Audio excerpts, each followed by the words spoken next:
वादी कश्मीर के अंदर सियासी जमातों का एक इत्तेहाद भी हुआ है, जिसमें यह कहा गया है कि खुसूसी दर्जे की बहाली के हवाले से मरकजी सरकार के साथ बात की जाएगी और कानूनी तौर पर इस लड़ाई को लड़ा जाएगा। लेकिन इसी बीच मरकज से एक और खबर जम्मू कश्मीर के हवाले से और इसी खुसूसी दर्जे के हवाले से।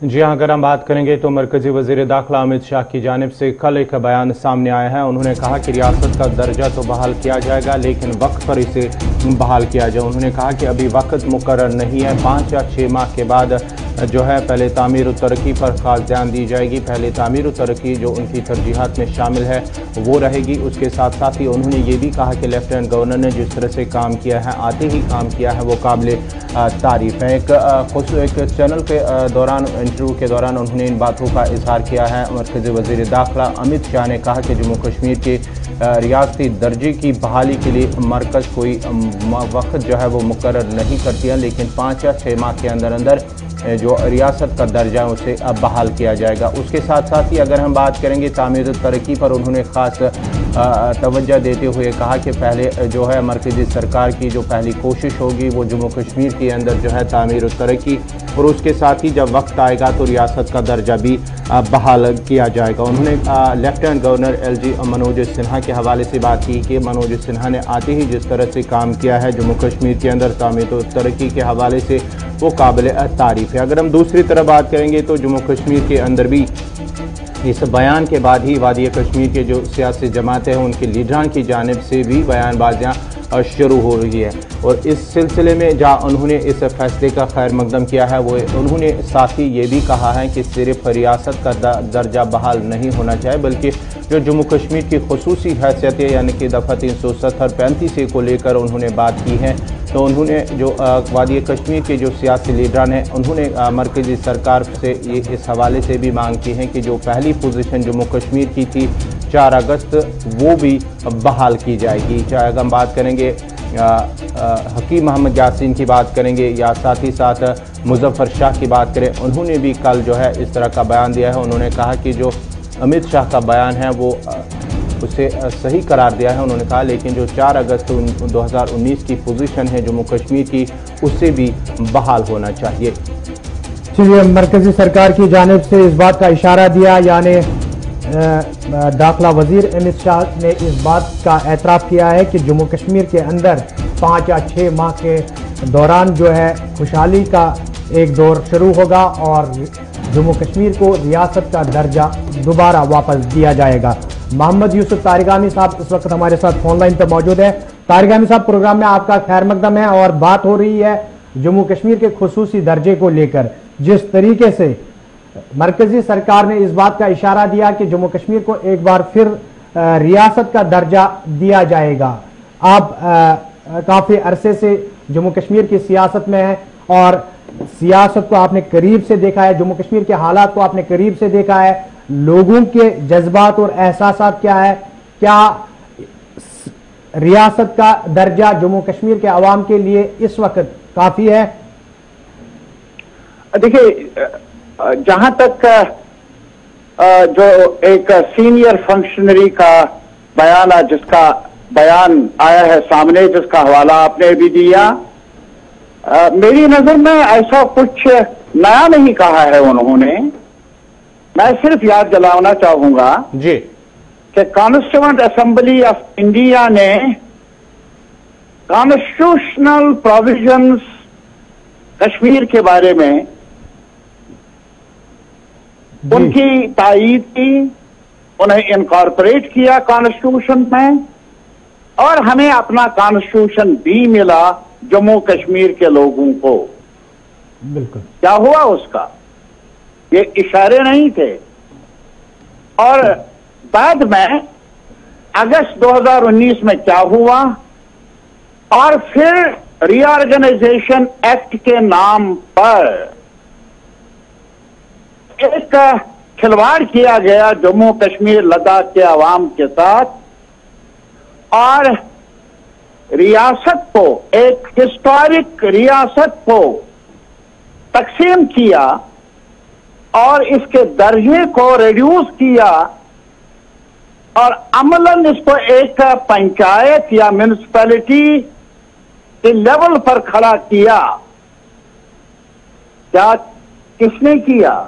और ऐसा किया गया वो भी सरदार पटेल के जन्मदिन पर, जो अभी आ रहा है चंद दिनों के अंदर, इसी महीने अक्टूबर में। ये बताइए, क्या उन्होंने प्रोसेस ऑफ कॉन्स्टिट्यूशन को अपनाया? क्या कहता है कॉन्स्टिट्यूशन ऑफ इंडिया क्लास 3? अगर किसी भी रियासत को तकसीम किया जाए, उसे रेफर किया जाना चाहिए वहां के लोगों को, मुशावरत होनी चाहिए, वहां के लेजिस्लेटर की, अवामी नुमाइंदों की राय को लेना लाजिमी करार दिया गया है। तारिक गमी साहब, और जम्मू कश्मीर में नहीं, सुन लीजिए ये बात, मुझे दुख से कहना पड़ता है, एक तो इतना बेशर्मी से ये कदम उठाया गया, हमारी बेइज्जती की गई हर रीजन के लोगों की, लद्दाख की, जम्मू की, कश्मीर की, हर फिरके की। आप ये कहेंगे कि हम तालियां बजाएं आज? कुछ इशारा मिला? बिल्कुल। मैं ये कहना चाहूंगा, गवर्नर रूल में जो गवर्नर नॉमिनी होता है मरकजी सरकार का, उनकी राय को लिया गया और सरदार पटेल साहब के नाम से मंसूब करके तारीख को गुमराह किया गया।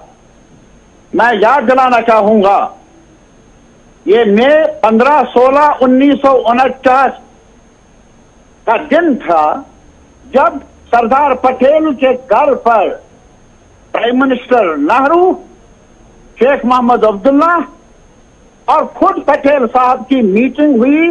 जम्मू कश्मीर के बारे में स्पेशल स्टेटस का फैसला लिया गया। और मैं ये भी याद दिलाना चाहता हूं, ये सरदार पटेल और गोपालस्वामी अय्यर थे जिन्होंने एक साथ मिलकर ड्राफ्ट तैयार किया। 370 पहले 306 था। मैं ये भी याद दिलाना चाहता हूं इनसे, जो दिल्ली में सरकार बैठी है बीजेपी की, उनसे मैं कहना चाहूंगा, जब कॉन्स्टिट्यूएंट असेंबली का सेशन जारी था और 306 जो बाद में 370 के नाम से जाना जाता है, उस दफा को, उस क्लास को किसने पेश किया? कॉन्स्टिट्यूएंट असेंबली ने।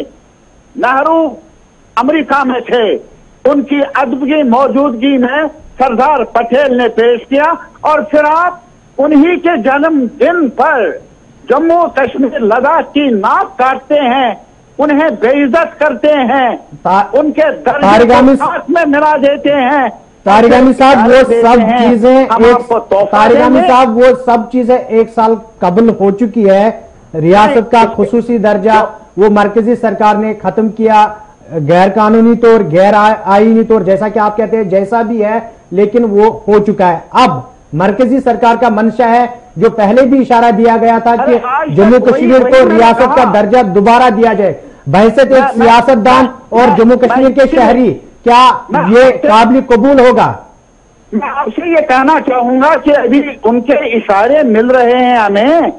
वो इशारा मिल रहा है कि यहाँ प्रॉपर्टी टैक्स लागू किया गया, और किससे पूछकर लागू किया गया? ये तो टैक्स का लोकल बॉडीज स्टेट सब्जेक्ट है।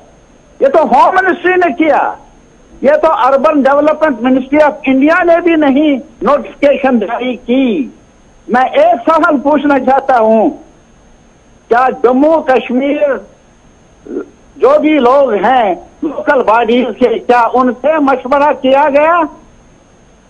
अरे ये कहानियां बहुत सुनी है आज तक। अभी पंचायत राज एक्ट में तरमीम को लागू किया गया। बिल्कुल। अरे मैं सिर्फ ये कहना चाहूंगा कि आपने तो रियासतों का दर्जा न सिर्फ जम्मू कश्मीर में बल्कि पूरे मुल्क में नीचे कर दिया। आज हकीकत ये है कि एजुकेशन एक कंकरेंट लिस्ट वाला सब्जेक्ट है। एक नई एजुकेशन पॉलिसी लाई, कितनी स्टेट असेंबलीज के साथ, लीडरशिप के साथ आपने मशवरा किया, बहस की, कभी एग्रीकल्चर के बारे में पार्लियामेंट में बिल पास की। एग्रीकल्चर सब्जेक्ट है स्टेट्स का। कितनी स्टेट लीडरशिप के साथ, कैबिनेट के साथ, लेजिस्लेचर के साथ आपने इन बिलों के बारे में मशवरा लिया? तारिक गामी साहब, अरे साहब, अरे तारिक गामी साहब, मेरा तानाशाही कायम हो रही है। तारिक गामी साहब, तानाशाही के दौर से गुजर रहे हैं हम, और हम हैं कि हम अब इशारों पर नाचने वाले नहीं है। तारिक गामी साहब, यही सवाल मेरा आपसे था कि क्या जो इशारा दिया गया, जो इतिहाद वादी कश्मीर के अंदर बना, वो इस पे मुत्फिक होगा, ताकि शायद ये पहली सीढ़ी होगी। किस पर मुतमईन होंगे? बिल्कुल, किस पर इत्मीनान होंगे? हमने कभी ये मंजूर नहीं किया जो अगस्त में हुआ, हमने कभी ये मंजूर नहीं किया जो अक्टूबर में किया गया रीऑर्गेनाइजेशन के नाम पर। मेरी रियासत को, जिसको डोगरा रूल में बनाया गया, जम्मू कश्मीर और लद्दाख को उसके टुकड़े कर दिए। किससे पूछ कर किया? हमारा दर्जा गठा दिया गया।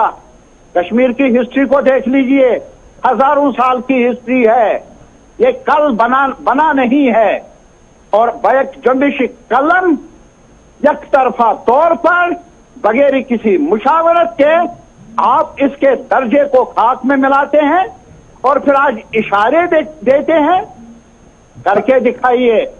तारिक गामी साहब, आपका बहुत बहुत शुक्रिया। आप प्रोग्राम में हमारे साथ बने रहे, और इस खबर पे मजीद भी बात करेंगे। मजीद सियासी जमातों के लोग जो है लीडरान